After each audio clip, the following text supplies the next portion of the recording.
morning. Do you know what this is a picture of? Do you think you know? Well, it is a picture of dew. It's a picture of dew in the morning on a field. It's really beautiful, isn't it? You can see it all glistening, and the whole of the field will be wet with dew. You can see it on each blade of grass, and it would be across the whole meadow. This next picture, well, this is a little boy having his face washed in the dew, because there's a tradition, particularly in Scotland, that you get up on the 1st of May and you wash your face in the morning dew, because it's all over the grass. There's enough in a tiny bit of grass to wash your whole face, and then apparently if you wash your face in the morning dew, your face will be beautiful forever, or at least until the next May 1st. And this little boy is my grandson, and his daddy got him up really early in the morning when the dew was on the ground and washed his face. This morning's story is about dew. Can you imagine why? So, do you know who this is? Do you think you might remember from last week? It's Gideon, our unlikely hero. Now, Gideon looked like an unlikely hero to anybody else, but more importantly, he felt like an unlikely hero himself, even though the angel of the Lord had come, remember last week? You can see him in this picture, and told Gideon that the Lord was going to do mighty things with him and make him a mighty warrior. Gideon still didn't believe it. And so, when the angel had gone away, Gideon was left in the evening feeling very worried and troubled. Not because he didn't believe God, but because he thought that God had just picked him by mistake. So Gideon was anxious and worried and a bit frightened. And when we're any of those things, who do you think we should go to talk about it? Yeah, we should go to Father God. And that's what Gideon did that evening. He stood and he spoke to his Father in heaven. Father God, he said, I just don't understand how somebody like me, the least important member of my family, and my family is the least important family anywhere around here, I just don't understand why you would choose me. I think I've got it wrong. I think that angel must have been meant for somebody else. But God, if you really, really do mean me to be a mighty warrior for you, please give me a sign. And God, this is the sign that I'm going to ask you for. You see this fleece that I've got on my shoulder? Now, a fleece, as you know, is something that's sheared off a sheep, probably in the springtime, so that the sheep can be cool when the summer suns hit. And also the fleece is used, isn't it, for selling. Well, Gideon had a fleece like that. And he said to God, if I lay this fleece on the ground tonight, and it stays there all night, if I come along in the morning and I pick up the fleece and it's soaking wet. Now, I've just shown you a picture of a meadow and it was soaking wet.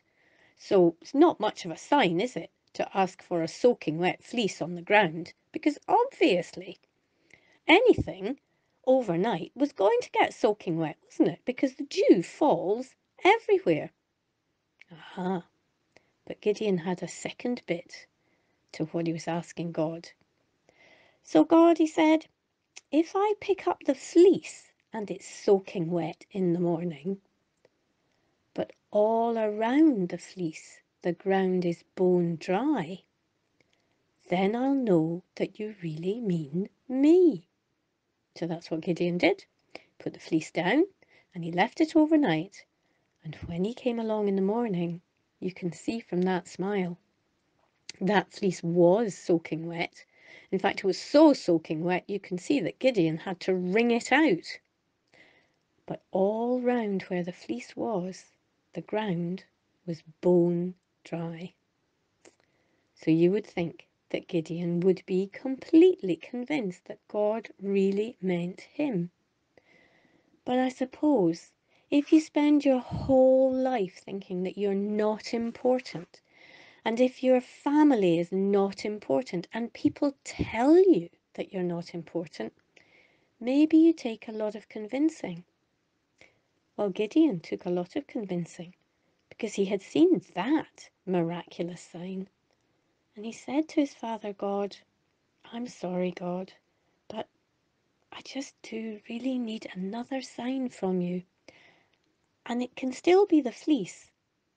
But God, it would be even more of a miracle if I laid the fleece out on the ground, and when I came to pick it up in the morning, it was bone dry."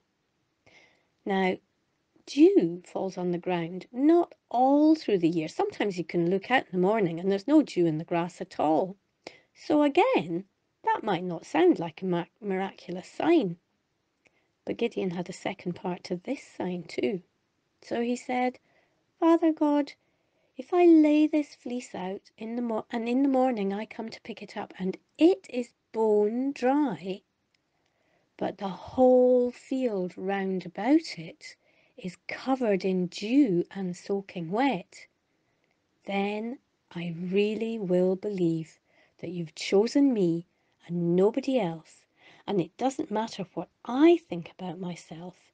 You are ready to be with me and make me do special things for you, to make me strong enough to be a mighty warrior for you."